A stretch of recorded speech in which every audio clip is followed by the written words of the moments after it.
तो यहां तक दुनियावी तौर पे है, लोग करवा चौथ रखते हैं, सुबह सवेरे चूरमा ठोक लेते हैं, 10 दिन का भोजन 2 घंटों में रगड़ देते हैं और सारा दिन खाली पेट रह के दिखाना, और फिर दिन में भी फ्रूट वगैरह लाओ जी, ये लाओ जी, शाम का इंतजाम दोपहर को ही शुरू हो जाता है। और इस दिन दुकानों पे जाके देखो, आपको लगेगा ही नहीं व्रत है, ऐसे लगता है कि भाई खाने पीने का आज कोई कंपटीशन होने वाला है। वहां ढेर लगे पड़े होते हैं साजो सामान के, और फिर बेचारे पति के पैसे जो आम तनख्वाह वाला है, पहले ही सुबह सवेरे ही कई दिनों की रगड़ देती है माता बहनें, उसकी जो वेतन है, तनख्वाह है, और शाम को भी अगर ना लाके दे तो कहते हैं आपको पता नहीं है, आपकी लंबी उम्र के लिए कर रहे हैं। बेचारा मरता क्या ना करता, फिर लाके देता है बहुत सारा सामान, बस अभी चंद्रमा निकलेगा और फिर कंपटीशन शुरू होगा खाने का।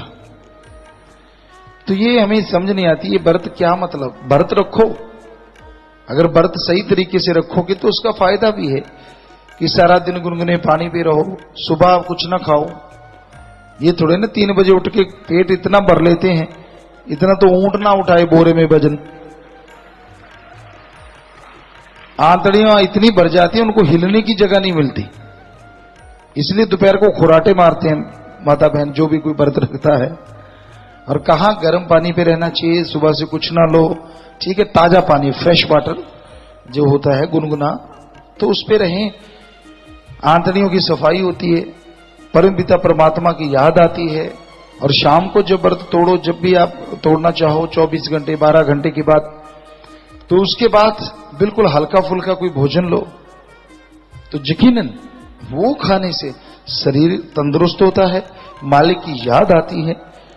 और हमें लगता है कि बहनें रखती हैं तो भाइयों को भी एक दिन रखना चाहिए।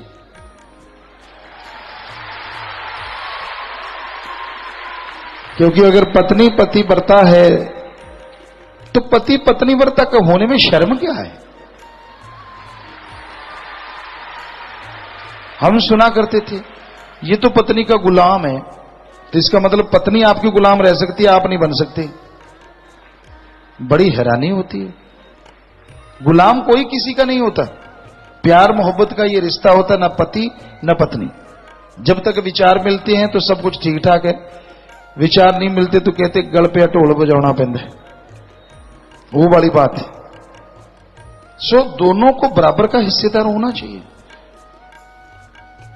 तो जरूरी है कि एक दिन पति महोदय भी व्रत रखें, वो भी उस तरह रहा करें, ताकि बराबर का प्यार बराबर। आज हम तो शुरू से कहते आ रहे हैं कि दोनों का हक बराबर होता है, पर यहां पुरुष प्रधान समाज है, यहां तो बेइज्जती हो जाती है आदमी की, मूंछें नीचे हो जाती हैं।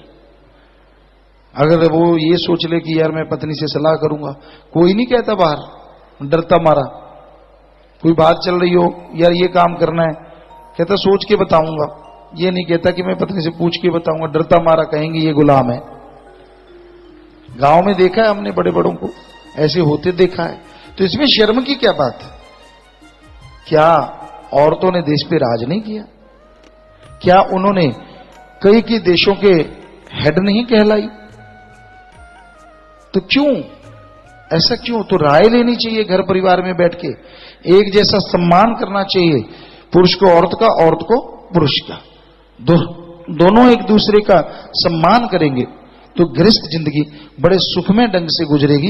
लोगों का क्या है, अगला ही डब्बू को तकनते, इनका तो काम ही है उंगलियां लगाना। जो आदमी को देखते बस बस, ताकि वो पीटे उसको। तो ऐसा कभी नहीं करना चाहिए। और रही बात, अगर परमपिता परमात्मा के लिए ये चीज आप निभाना चाहें तो प्रेम करना, कहना सौखा थी, निभाना बड़ा औखा। ये तलवार की धार पे चलने के मानंद होता है। ये नहीं साइयां किते ते बधाइयां किते, एक कहावत है पंजाबी की, लाइयां किते ते बजाइयां किते। ऐसा नहीं होना चाहिए। दृढ़ यकीन के साथ, दृढ़ मोहब्बत के साथ आप आगे बढ़िए। सासंग बहुत सी है जो हफ्ते में एक दिन व्रत रखती ही रखती है, 24 घंटे का रखती है वक्त। और जो भी खाने का पैसा होता है या जितना भी खाना होता है वो उनको देते जो लाचार, अंगहीन, अपंग होते हैं। और हम कहते हैं इससे बढ़िया व्रत कोई दुनिया में हो ही नहीं सकता। जो आपके पेट में भोजन नहीं गया वो उनके पेट में गया और उनकी दुआएं आएंगी, वो फूड बैंक में चला जाता है। और फूड बैंक वाले पूरा पूरा महीना जो आर्थिक तौर पे तंग हैं, अंगहीन, अपंग हैं, उनको पूरे महीने का राशन देते, उसमें आपका भी हिस्सा होता है। तो बहुत फल मिलता है, बहुत खुशी मिलती है जी।